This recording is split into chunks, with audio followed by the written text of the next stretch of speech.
नमस्कार दोस्तों, कहानियों की श्रृंखला में आज सुनेंगे अज्ञेय जी की कहानी बदला। लेकिन उससे पहले मेरा आपसे विनम्र अनुरोध है कि अगर मेरे द्वारा सुनाई हुई कहानियाँ आपको अच्छी लगती हैं तो मेरे चैनल को सब्सक्राइब ज़रूर करें, लाइक करें और अपने दोस्तों और परिचितों में शेयर भी करें। बेल आइकन दबाना बिल्कुल भी ना भूलें। आज सुनिए बदला। अंधेरे डिब्बे में जल्दी जल्दी सामान ठेल गोद के आबिद को खिड़की से भीतर सीट पर पटक बड़ी लड़की जुबैदा को चढ़ाकर सुरैया ने स्वयं भीतर घुसकर गाड़ी के चलने के साथ साथ लंबी सांस लेकर पाक परवरदिगार को याद किया ही था कि उसने देखा डिब्बे के दूसरे कोने में चादर ओढ़े जो दो आकर बैठे हुए थे वे अपने मुसलमान भाई नहीं, सिख थे। चलती गाड़ी में स्टेशन की बत्तियों से रह रहकर जो प्रकाश की झलक पड़ती थी उसमें उसे लगा उन सिखों की स्थिर अपलक आंखों में अमानुषी कुछ है। उनकी दृष्टि जैसे उसे देखती है पर उसकी काया पर रुकती नहीं, सीधी भेदती हुई चली जाती है और तेज धार सा एक अलगाव उनमें है जिसे जैसे कोई छू नहीं सकता, छुएगा तो कट जाएगा। रोशनी इसके लिए काफ़ी नहीं थी पर सुरैया ने मानो कल्पना की दृष्टि से देखा कि उन आँखों में लाल लाल डोरे पड़े हैं और वह डर से सिहर गई। पर गाड़ी तेज चल रही थी, अब दूसरे डिब्बे में जाना असंभव था। कूद पड़ना एक उपाय होता किंतु उतनी तेज गति में बच्चे कच्चे लेकर कूदने से किसी दूसरे यात्री द्वारा उठाकर बाहर फेंक दिया जाना क्या बहुत बदतर होगा। यह सोचती और ऊपर से झूलती हुई खतरे की चेन की हैंडल को देखती हुई वह अनिश्चित सी बैठ गई। आगे स्टेशन पर देखा जाएगा। एक स्टेशन तक तो कोई खतरा नहीं है, कम से कम अभी तक तो कोई वारदात इस हिस्से में हुई नहीं। आप कहाँ तक जाएंगी? सुरैया चौंकी। बड़ा सिख पूछ रहा था। कितनी भारी उसकी आवाज़ थी जो शायद 2 स्टेशन के बाद उसे मारकर ट्रेन से बाहर फेंक देगा। वह यहाँ उसे आप कहकर संबोधन करे, इसकी विडंबना पर वह सोचती रह गई और उत्तर में देर हो गई। सिख ने फिर पूछा, आप कितनी दूर जाएंगी? सुरैया ने बुर्का मुंह से उठाकर पीछे डाल रखा था। सहसा उसे मुंह पर खींचते हुए कहा, इटावे जा रही हूँ। सिख ने क्षण भर सोचकर कहा, साथ कोई नहीं है? उस तनिक सी देर को लक्ष्य करके सुरैया ने सोचा, हिसाब लगा रहा है कि कितना वक्त मिलेगा मुझे मारने के लिए। या रब, अगले स्टेशन पर कोई और सवारियां आ जाएं और साथ कोई ज़रूर बताना चाहिए, उससे शायद यह डरा रहे। यद्यपि आजकल के ज़माने में वह सफ़र में साथ क्या जो डिब्बे में साथ न बैठे। कोई छुरा भोंक दे तो अगले स्टेशन तक बैठी रहना कि कोई आकर खिड़की के सामने खड़ा होकर पूछेगा, किसी चीज़ की ज़रूरत तो नहीं? उसने कहा, मेरे भाई हैं दूसरे डिब्बे में। आबिद ने चमक कर कहा, कहाँ माँ? मामू तो लाहौर गए हुए हैं। सुरैया ने उसे बड़ी जोर से डपट कर कहा, चुप रह। थोड़ी देर बाद सिख ने फिर पूछा, इटावे में आपके अपने लोग हैं? हाँ। सिख फिर चुप रहा। थोड़ी देर बाद बोला, आपके भाई को आपके साथ बैठना चाहिए था। आजकल के हालात में कोई अपनों से अलग बैठता है। सुरैया मन ही मन सोचने लगी कि कहीं कमबख्त ताड़ तो नहीं गया कि मेरे साथ कोई नहीं है। सिख ने मानो अपने आप से ही कहा, पर मुसीबत में किसी का कोई नहीं, सब अपने ही अपने हैं। गाड़ी की चाल धीमी हो गई। छोटा स्टेशन था। सुरैया असमंजस में बैठी थी कि उतरे या बैठी रहे। 2 आदमी डिब्बे में और चढ़ाए। सुरैया के मन ने तुरंत कहा, हिंदू, और तब वह सचमुच और भी डर गई और थैली पोटली समेटने लगी। सिख ने कहा, आप क्या उतरेंगी?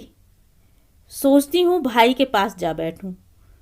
क्या जीव है इंसान कि ऐसे मौके पर भी झूठ की टट्टी की आड़ बनाए रखता है, और कितनी झीनी आड़, क्योंकि डिब्बा बदलवाने भाई स्वयं ना आता। आता कहाँ से? हो जब ना। सिख ने कहा, आप बैठी रहिए, यहाँ आपको कोई डर नहीं है। मैं आपको अपनी बहन समझता हूँ और इन्हें अपने बच्चे। आपको अलीगढ़ तक ठीक ठीक मैं पहुँचा दूंगा, उससे आगे खतरा भी नहीं है, और वहाँ से आपके भाई बंद भी गाड़ी में आ ही जाएंगे। एक हिंदू ने कहा, सरदार जी, जाती है तो जाने दो ना, आपको क्या। सुरैया न सोच पाई कि सिख की बात को और इस हिंदू की टिप्पणी को किस अर्थ में ले, पर गाड़ी ने चलकर फैसला कर दिया। वह बैठ गई। हिंदू ने पूछा, सरदार जी, आप पंजाब से आए हो? जी। कहाँ घर है आपका? शेखपुरे में था, अब यहीं समझ लीजिए। यहीं? क्या मतलब? जहाँ मैं हूँ वही घर है, रेल के डिब्बे का कोना। हिंदू ने स्वर को कुछ संयत कर, जैसे गिलास में थोड़ी सी हमदर्दी उड़ेल कर सिख की ओर बढ़ाते हुए कहा, तब तो आप शरणार्थी हैं। सिख ने मानो गिलास को जी मैं नहीं पीता कहकर ठेलते हुए एक सूखी हंसी हंसकर कहा, जिसकी अनुगूंज हिंदू महाशय के कान नहीं पकड़ सके। हिंदू महाशय ने तनिक और दिलचस्पी के साथ कहा, आपके घर के लोगों पर तो बहुत बुरी बीती होगी। सिख की आंखों में एक पल के अंश भर के लिए अंगार चमक गया, पर वह इस दाने को भी चुगने न बढ़ा, चुप रहा। हिंदू ने सुरैया की ओर देखते हुए कहा, दिल्ली में कुछ लोग बताते थे वहां उन्होंने क्या क्या जुल्म किए हैं हिंदुओं और सिखों पर। कैसी कैसी बातें वे बताते थे, क्या बताऊं, जबान पर लाते शर्म आती है। औरतों को नंगा करके। सिख ने अपने पास पोटली बनकर बैठे दूसरे व्यक्ति से कहा, काका, तुम ऊपर चढ़कर सो रहो। स्पष्ट ही वह सिख का लड़का था, और जब उसने आदेश पाकर उठकर अपने 16-17 बरस के छरहरे बदन को अंगड़ाई में सीधा करके ऊपरी बर्थ की ओर देखा, तब उसकी आंखों में भी पिता की आंखों का प्रतिबिंब झलक आया। वह ऊपरी बर्थ पर चढ़कर लेट गया। नीचे सिख ने अपनी टांगें सीधी की और खिड़की से बाहर की ओर देखने लगा। हिंदू महाशय की बात बीच में रुक गई थी। उन्होंने फिर आरंभ किया, बाप भाइयों के सामने ही बेटियों बहनों को नंगा करके। सिख ने कहा, बाबू साहब, हमने जो देखा है वह आप हम ही को क्या बताएंगे। इस बार वह अनुगूंज पहले से ही स्पष्ट थी, लेकिन हिंदू महाशय ने अब भी नहीं सुनी। मानो शह पाकर बोले, आप ठीक कहते हैं, हम लोग भला आपका दुख कैसे समझ सकते हैं। हमदर्दी हम कर सकते हैं, पर हमदर्दी भी कैसी, जब दर्द कितना बड़ा है यही न समझ पाए। भला बताइए, हम कैसे पूरी तरह समझ सकते हैं कि उन सिखों के मन पर क्या बीती होगी जिनकी आंखों के सामने उनकी बहू बेटियों को। सिख ने संयम से कांपते हुए स्वर में कहा, बहू बेटियां सबकी होती हैं बाबू साहब। हिंदू महाशय तनिक से अप्रतिभ हुए कि सरदार की बात का ठीक आशय उनकी समझ में नहीं आ रहा, किंतु अधिक देर तक नहीं बोले। अब तो हिंदू सिख भी चेते हैं, बदला लेना बुरा है, लेकिन कहाँ तक कोई सहेगा। इस दिल्ली में तो उन्होंने डटकर मोर्चे लिए हैं, और कहीं कहीं तो ईंट का जवाब पत्थर से देने वाली मसल सच्ची कर दिखाई है। सच पूछो तो इलाज ही यही है। सुना है करोल बाग में किसी मुसलमान डॉक्टर की लड़की को। अब की बार सिख की वाणी में कोई अनगूंज नहीं थी, एक प्रकट और रड़कने वाली रुखाई थी। बोला, बाबू साहब, औरत की बेइज्जती सबके लिए शर्म की बात है। और बहन, यहाँ सिख सुरैया की ओर मुखातिब हुआ, आपसे माफ़ी मांगता हूँ कि आपको यह सुनना पड़ रहा है। हिंदू महाशय ने अचकचा कर कहा, क्या क्या क्या? मैंने इनसे कुछ थोड़े ही कहा है। फिर मानो अपने को कुछ संभालते हुए और ढिठाई से कहा, ये आपके साथ हैं। सिख ने और भी रुखाई से कहा, जी, अलीगढ़ तक मैं पहुंचा रहा हूं। सुरैया के मन में किसी ने कहा, यह बेचारा शरीफ आदमी अलीगढ़ जा रहा है। अलीगढ़, अलीगढ़। उसने साहस कर पूछा, आप अलीगढ़ उतरेंगे? हाँ। वहाँ कोई है आपके? मेरा कहाँ कौन है, लड़का तो मेरे साथ है। वहाँ कैसे जा रहे हैं? रहेंगे? नहीं, कल लौट आऊँगा। तो तफरीहन जा रहे हैं? तफरीह? सिख ने खोए से स्वर में कहा। तफरीह? फिर संभल कर, नहीं, हम कहीं नहीं जा रहे हैं। अभी सोच रहे हैं कि कहाँ जाएं, और जब टिकाऊ कुछ ना रहे तब चलती गाड़ी में ही कुछ सोचा जा सकता है। सुरैया के मन में फिर किसी ने कोंच कर कहा, अलीगढ़? अलीगढ़? बेचारा शरीफ है। उसने कहा, अलीगढ़ अच्छी जगह नहीं है, आप क्यों जाते हैं? हिंदू महाशय ने भी कहा, जैसे किसी पागल पर तरस खा रहे हों। भला पूछिए, मुझे क्या अच्छी और क्या बुरी? फिर भी आपको डर नहीं लगता कोई छुरा ही मार दे रात में? सिख ने मुस्कुराकर कहा, उसे कोई नजात समझ सकता है। यह आपने कभी सोचा है? कैसी बातें करते हैं आप? और क्या, मारेगा भी कौन? या मुसलमान या हिंदू?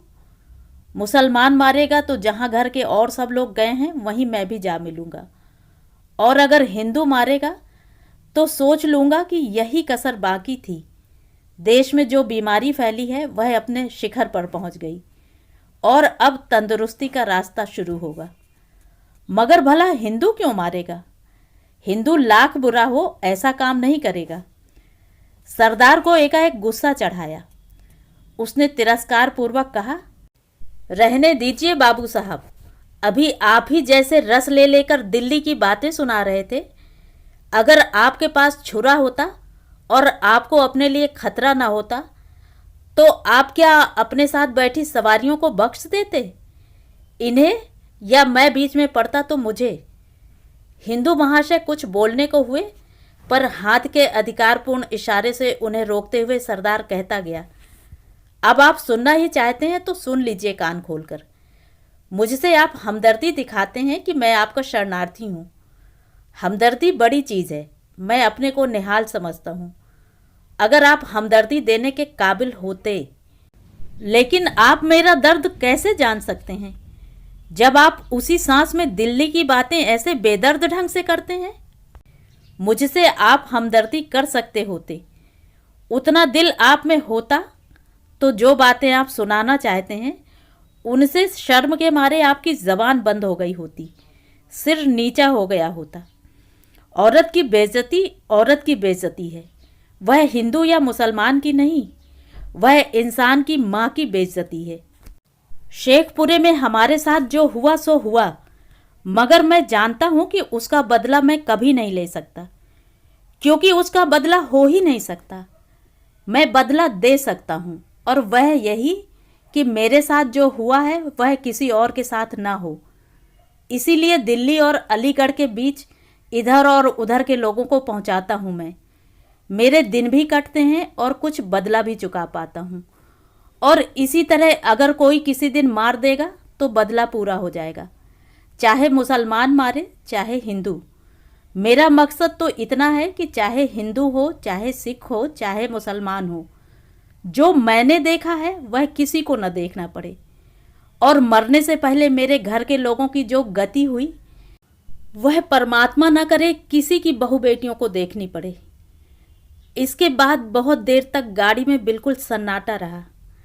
अलीगढ़ के पहले जब गाड़ी धीमी हुई तब सुरैया ने बहुत चाहा कि सरदार से शुक्रिया के दो शब्द कह दे, पर उसके मुंह से भी बोल नहीं निकला। सरदार ने ही आधे उठकर ऊपर के बर्थ की ओर पुकारा, काका उठो, अलीगढ़ आ गया है। फिर हिंदू महाशय की ओर देखकर बोला, बाबू साहब कुछ कड़ी बात कह गया हूँ तो माफ़ करना, हम लोग तो आपकी शरण हैं। हिंदू महाशय की मुद्रा से स्पष्ट दिखा कि यदि वहाँ वह सिख न उतर रहा होता तो वह स्वयं उतरकर दूसरे डिब्बे में जा बैठते। तो ये थी कहानी। कहानी वाकई बहुत हृदय विदारक थी। पढ़ते पढ़ते कई जगह मेरा मन भीग गया। आपको कैसी लगी कमेंट करके ज़रूर बताएं।